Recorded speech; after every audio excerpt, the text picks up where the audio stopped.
Hello and welcome to day one of the 10-day Breathe Better course. My name's Adam.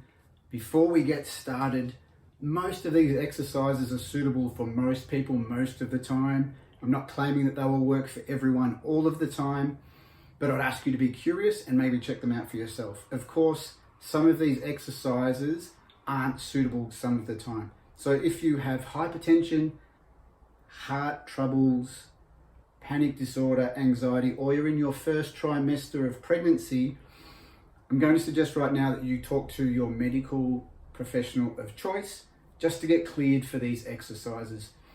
I won't be able to work with you individually, so I can't tell if they're for you or not, and I have to leave that up to you. So please take some care with yourself. It's very, very important. I will do my best to let you know which exercises are okay and which aren't, but in the end, it's up to you. We're going to start by getting a baseline, a simple score, a measurement that you can use to track your progress, but also to check how you're doing today, right now.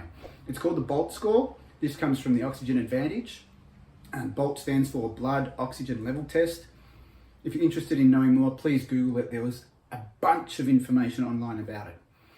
It's quite simply a test of how long you can comfortably hold your breath until the first physical sign of needing, desire of taking a breath. And that's measured in seconds. And it will look something like in and out through the nose a few times. And when you breathe out, pinch and hold the nose. That sounds funny. And then count until you feel a sensation of needing to breathe in your physiology, in your body. So it might be in your diaphragm, it might be in your throat. Most of my clients feel like they're getting this sensation of needing to swallow. So you want to track that period of time. So you'll be breathing normally in and out of your nose, in and out. As you breathe out, pinch and hold your nose. Your mouth will be closed, of course. You won't be able to breathe. You're holding on the exhalation. And when you get that first physical signal of needing to breathe, the time from the hold to that signal, that's your BOLT score. You might want to do it with a watch, old school, or your phone, or counting your head, 1, 1,000, 2, 1,000, 3, 1,000. I'm going to ask you to do that now. Write it down in a notebook. Maybe get a notebook that you can dedicate to your breathing practice. I do stuff like that because I'm a bit of a breathing geek, but that's completely up to you as well. And then I'm going to ask that every morning for the next 10 days, you wake up, kick your feet off the side of the bed, breathe a couple of times in and out through your nose, maybe for a couple of minutes.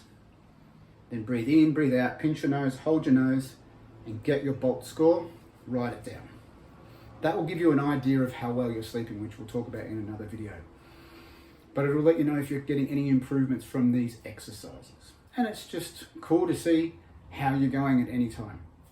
We won't talk about numbers because then you'll start targeting those numbers, but we'll use this to allow you to make some good decisions about how you're going to progress forward with your exercises.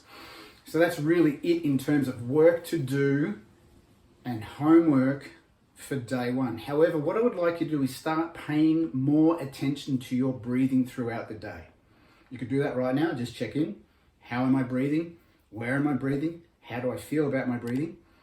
If you really want to dive in, maybe set an alarm on your phone or your watch if you've still got one, old school, maybe 3 or 4 times during the day, and check in with your breathing. Become more aware of your breathing and see what's going on for you. I'll be back tomorrow with another video. If you have enjoyed this video, please consider sharing with a friend and maybe like and follow me on all the socials. I'll see you tomorrow.